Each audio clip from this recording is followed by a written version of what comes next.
Bismillahirrahmanirrahim. Assalamu alaikum. Dear students of grade 9, welcome to your chemistry class. Today the topic which we are going to study is related to the third factor that affects solubility, and the factor is temperature. So today's topic is effect of temperature on solubility. This topic is given in chapter number 6, solutions, on page number 105, 106 and onward.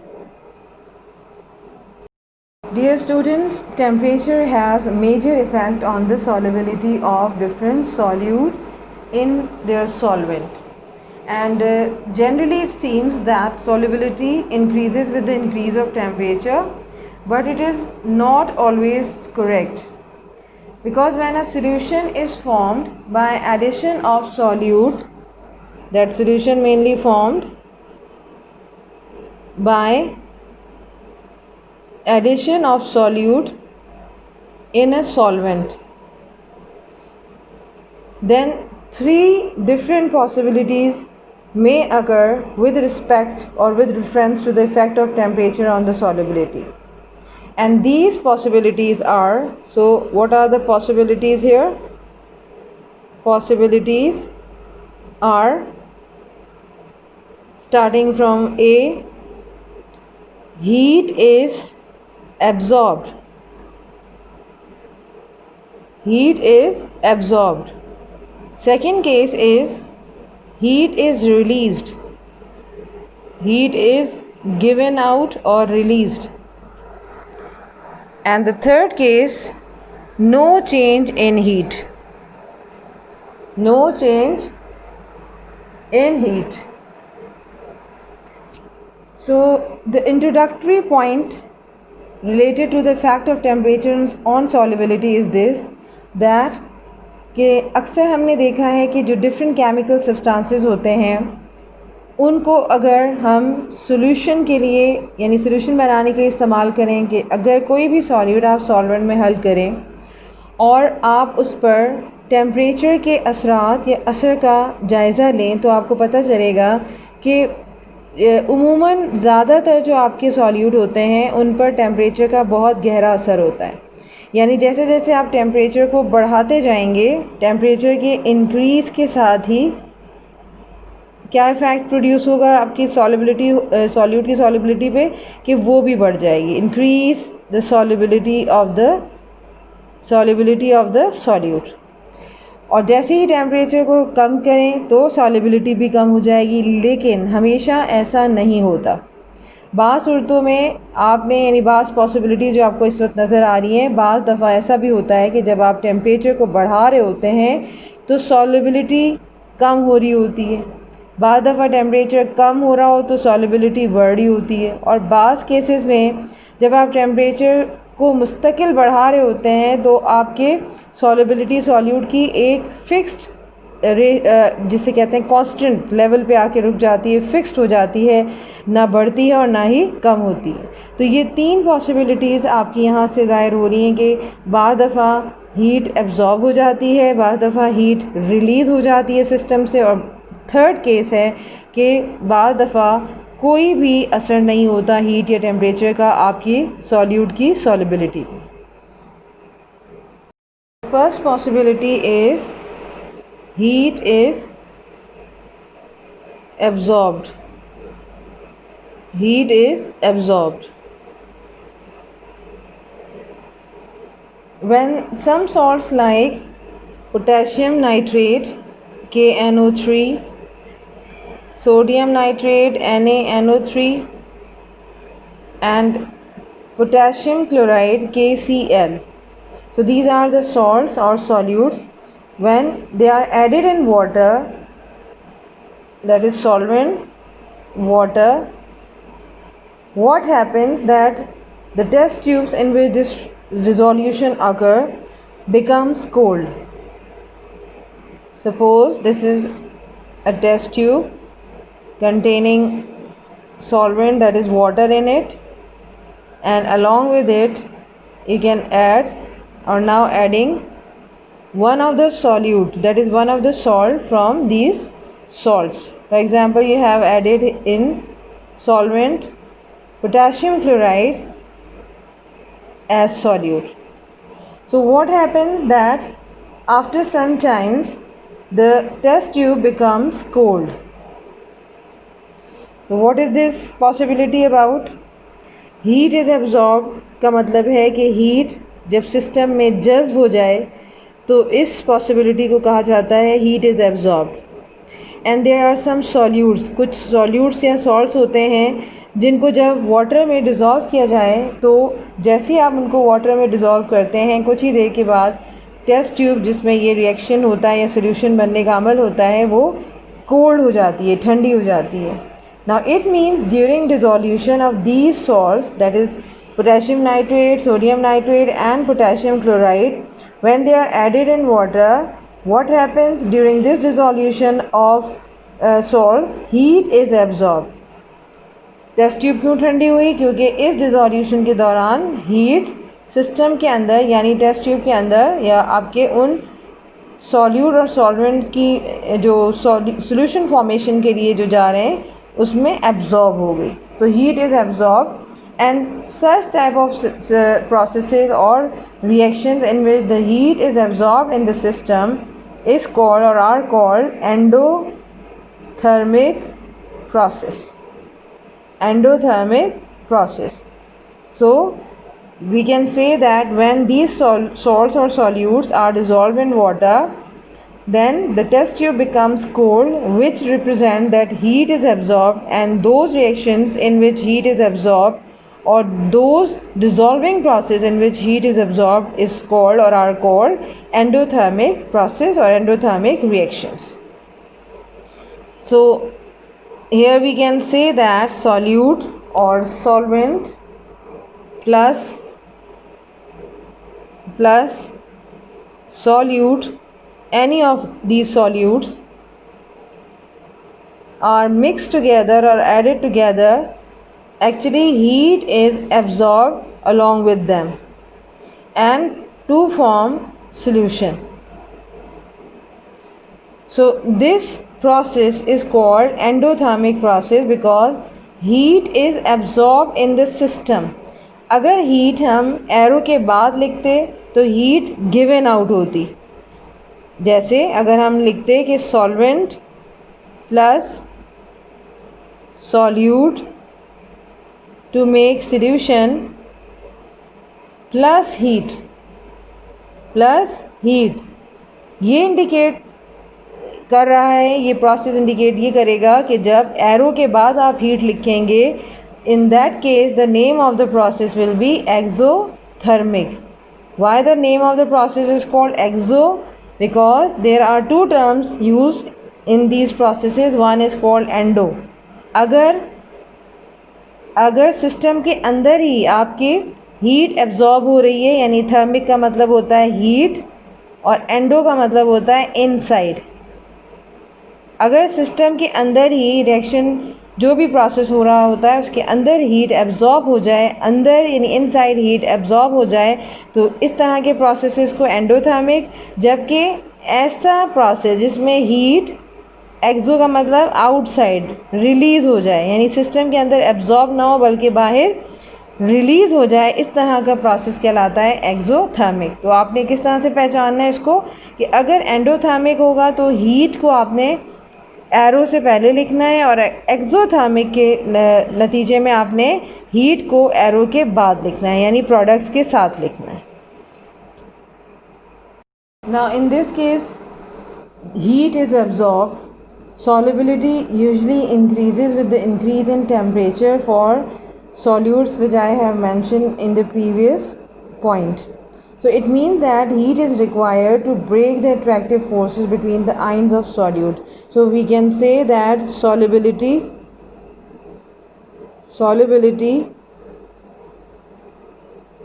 increases with the increase in temperature or with the increase of temperature. So heat is absorbed, यानी कहने का मकसद क्या है कि जब heat किसी भी डिज़ोल्विंग प्रोसेस में सिस्टम के अंदर ही एब्जॉर्ब हो जाए तो इसका मतलब ये होता है कि सॉल्युबिलिटी बढ़ती है टेम्परेचर के बढ़ने के साथ, क्योंकि सिस्टम को हीट की ज़रूरत होती है। क्यों होती है? क्योंकि जितनी हीट एनर्जी यानी जितना टेम्परेचर आप उसको प्रोवाइड करेंगे, उसकी मदद से वो एट्रैक्टिव फोर्सेस को, जो कि आपके सॉल्यूट के दरमियान मौजूद होती हैं, एट्रैक्टिव फोर्सेस को तोड़ने में हेल्प मिलती है। कहने का मकसद क्या हुआ बेटा कि हीट इज़ एब्जॉर्ब का मतलब ये है कि जब भी आप किसी सॉल्यूट को सॉल्वेंट में हल करते हैं तो उसकी सॉल्युबिलिटी इस केस में बढ़ जाती है जब आप उसको ज़्यादा से ज़्यादा टेम्परेचर प्रोवाइड करते हैं, क्योंकि जितना ज़्यादा टेम्परेचर होगा उतना ही सिस्टम को हीट एनर्जी मिलेगी, और ये हीट एनर्जी इस मकसद के लिए इस्तेमाल होगी कि आपके जो सॉल्यूट के आइंस हैं उनके दरमियान एट्रैक्टिव फोर्सेस होती हैं। कौन सी फोर्सेस कहलाती हैं? ये वो फोर्सेस होती हैं जो कि दो आपके आइंस को, चाहे वो आपके कोई भी सॉल्यूट के आइंस हो, जैसे पोटेशियम क्लोराइड है, तो पोटेशियम और क्लोराइड के आइंस के दरमियान मज़बूत किस्म की ताकतें होती हैं जिनको हम एट्रैक्टिव फोर्सेस कहते हैं। लिहाजा ये हीट क्या करती है? ये हीट इन एट्रैक्टिव फोर्सेस को तोड़ देती है जो कि इन आइंस के दरमियान होते हैं, और इस रिक्वायरमेंट को, इस ज़रूरत को सराउंडिंग जो मॉलिक्यूल्स हैं वो पूरा कर देते हैं, जिसके नतीजे में टेम्परेचर आहिस्ता आहिस्ता क्या होता है कि ये गिरना शुरू होता है, डिक्रीज़ होना शुरू होता है, और नतीजतन या रिज़ल्टिंग आपकी जो टेस्ट ट्यूब होती है वो ठंडी हो जाती है, कोल्ड हो जाती है, जिसको हम कहते हैं now the heat is absorbed in the system और the process becomes endothermic. The second possibility is heat is given out, that is heat is released. So some cases such salts, like you can say salts or solutes, जैसा कि आपके सामने कौन से salts हैं? Lithium sulphate, Li2SO4, lithium sulfate. In the similar manner, cesium sulfate having formula Ce, cesium 2SO4 taken thrice. So these two salts, when they are dissolved in water as solvent, what happens in this case? That the reaction is taking place, for example in a test tube. अगर ये reaction एक test tube में हो रहा है तो आपने इसमें क्या लेना है? You have to take the solvent, that is water, in it first, and then you need to dissolve any of these solute. आप कोई भी इसमें solute dissolve कर दें। जैसे मैं भी आपके सामने लिख रही हूँ लिथियम सल्फेट एज सॉल्यूट और सॉल्ट। तो सॉल्यूट के तौर पे आपने लिथियम सल्फेट ले लिया और सॉल्वेंट के तौर पे आपने लिया है water. So reaction will be taking place. Reaction ये होगा कि जैसे ही वाटर के अंदर लिथियम सल्फेट डिज़ोल्व होगा, क्या होगा कि जो आपकी टेस्ट ट्यूब है, this time it becomes warm, not hot. यानी वार्म आप कह सकते हैं कि थोड़ी बहुत ये गर्म हो जाएगी, या बाज़ केसेस में बहुत ज़्यादा गर्म भी हो जाती है। And this show that heat is given out during this dissolution. इस टेस्ट ट्यूब के गर्म होने का मतलब ये है कि हीट जो है वो सिस्टम से अब रिलीज़ हो रही है, और such type of processes in which the heat is release from the system is और are called exothermic processes. Exothermic processes. Another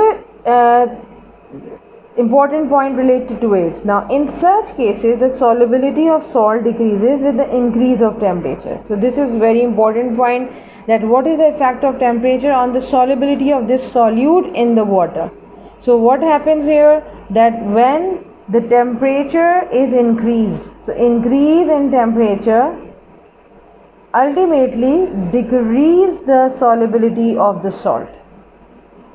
Solubility of the salt.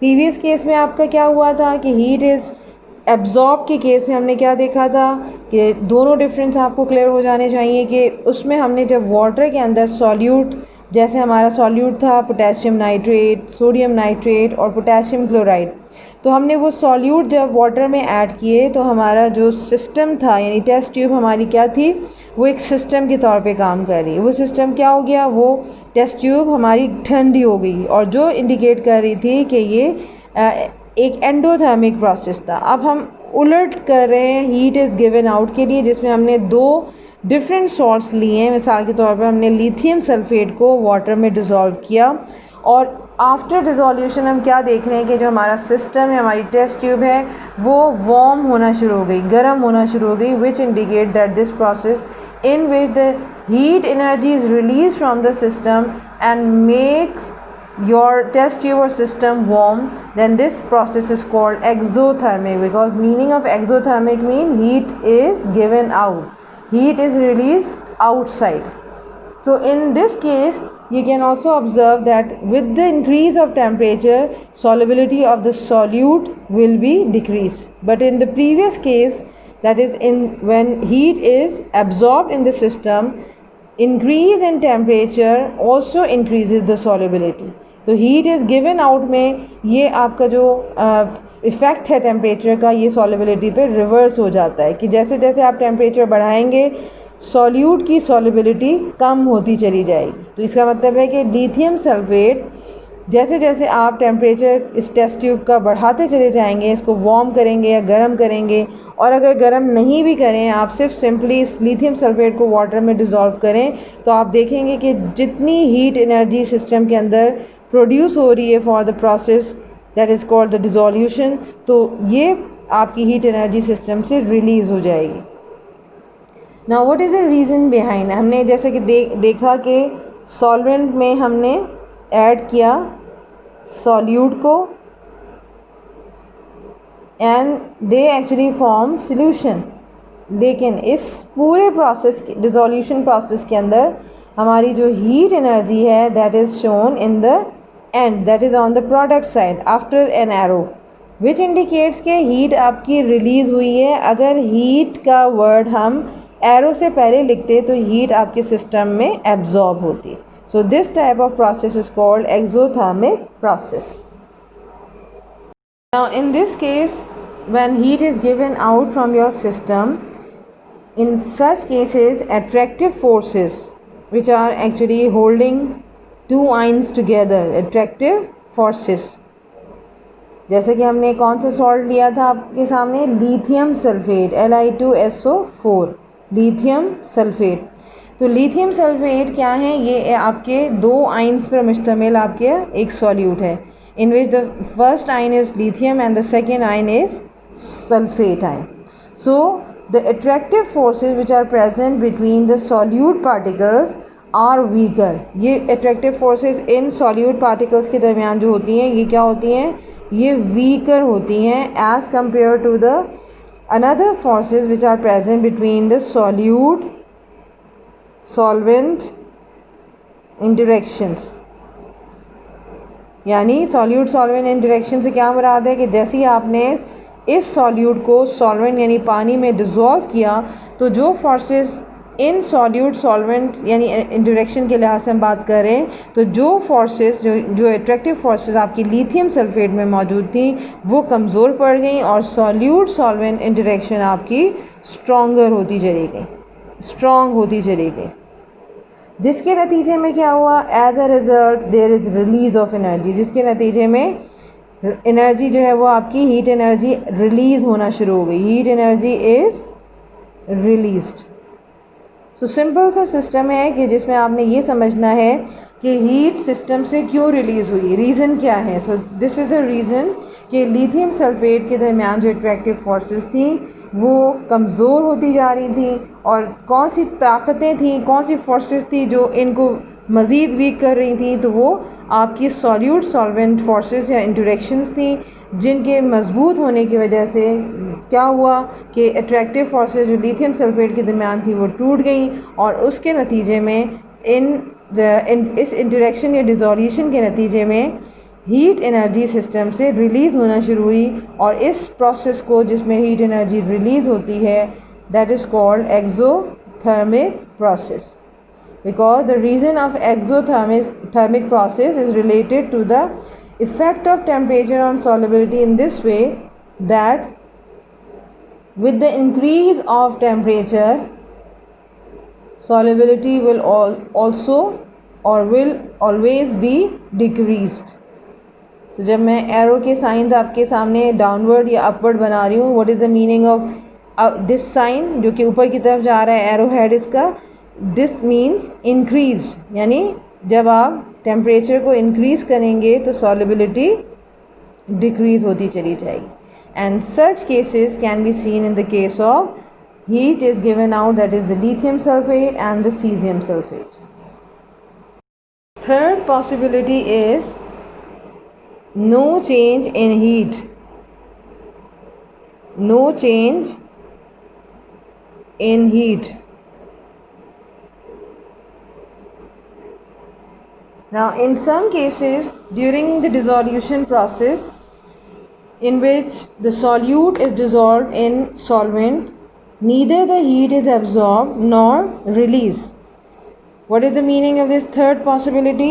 कि कुछ केसेस में जब सॉल्यूट को सॉल्वेंट में हल किया जाता है या डिज़ोल्यूशन प्रोसेस किया जाता है, तो उस डिज़ोल्यूशन प्रोसेस में ना तो हीट एनर्जी सिस्टम में एब्जॉर्ब होती है और ना ही रिलीज़ होती है. So these sort of cases are seen in sodium chloride. यानी कौन सा सॉल्ट है जिसमें ऐसा केस आपको नज़र आता है? So when this salt like that is sodium chloride is added in water, जब इस सॉल्ट को पानी में डिज़ोल्व किया जाता है तो क्या होता है कि the solution temperature remain almost the same. यानी आपका जो रिजल्टिंग टेम्परेचर होता है सॉल्यूशन का वो ना तो बढ़ता है और ना ही कम होता है. तो हम कह सकते हैं कि टेम्परेचर बिकम्स कांस्टेंट. यानी आप जितना भी टेम्परेचर बढ़ा लें सॉलिबिलिटी पर कोई फ़र्क नहीं पड़ता. यानी एक हद तक सॉलिबिलिटी बढ़ती है, लेकिन मज़ीद अगर आप टेम्परेचर बढ़ाएंगे तो सॉलिबिलिटी पर कोई फ़र्क नहीं पड़ेगा. So we can say that when salt like sodium chloride is dissolved or added in water, the resulting solution temperature remains constant and almost the same. So in such case temperature has a minimum effect on solubility.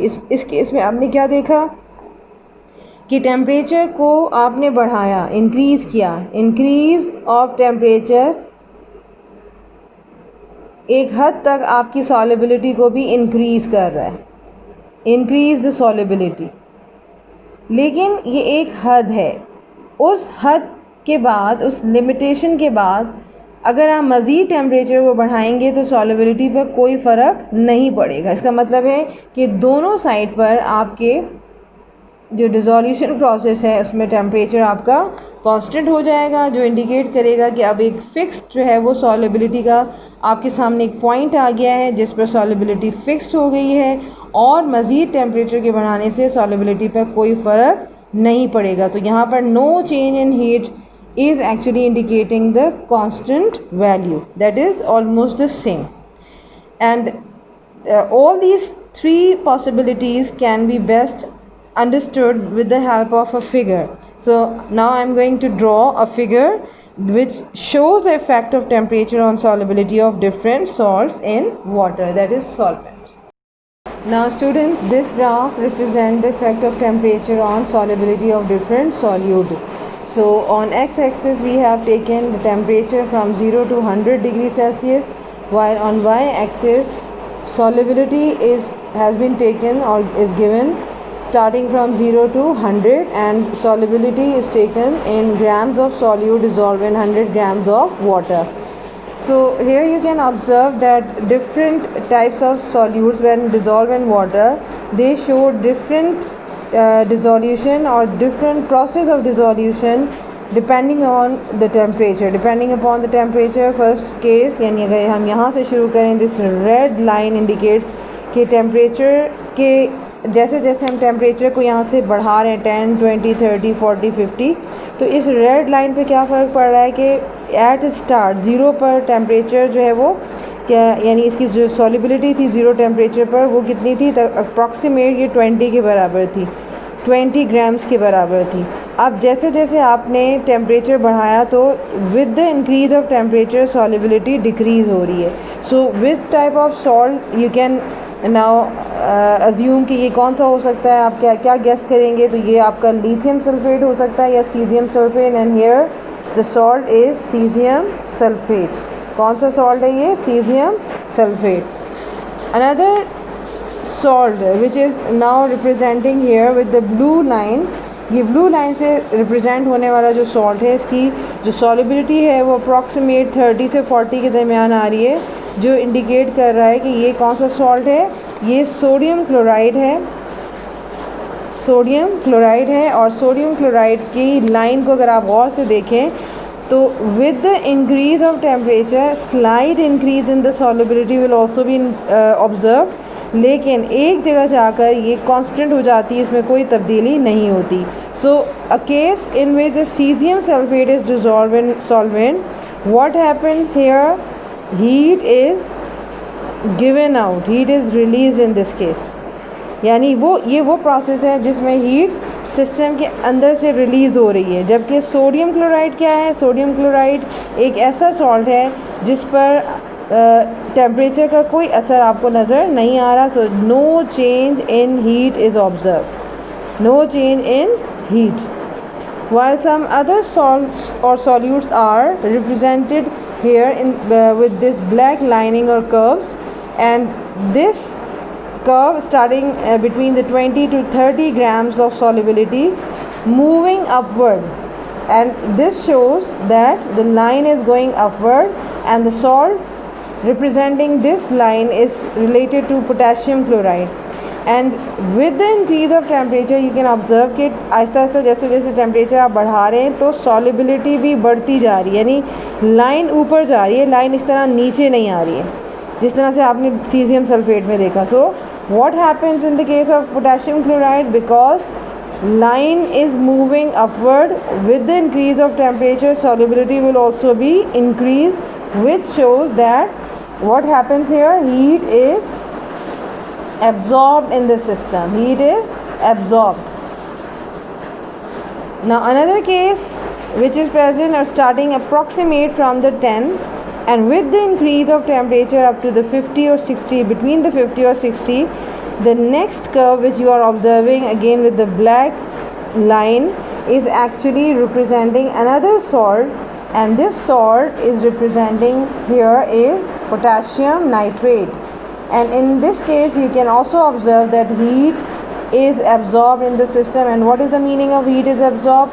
यहाँ पर भी यही meaning है कि जैसे जैसे आप temperature को बढ़ा रहे हैं सॉलिबिलिटी भी बढ़ती चली जा रही है. And the last case is with this curve which represents another salt, and this salt is called calcium chloride. And you will observe the same condition here, that heat is absorbed here as well. Heat is absorbed. यहाँ पर भी आप देख रहे हैं कि heat जो है वो एब्जॉर्ब हो रही है. और एब्जॉर्ब का क्या मतलब है कि यहाँ पर जैसे जैसे आप टेम्परेचर बढ़ाएंगे हीट जो है वो सिस्टम के अंदर एब्जॉर्ब हो रही है, यानी सॉलिबिलिटी भी आहिस्ता आहिस्ता बढ़ती चली जाएगी. So these are 5 different salts which are represented here to show the effect of temperature on solubility of these solutes. So this is the end of today's lesson related to the effect of temperature on solubility. Allah Hafiz.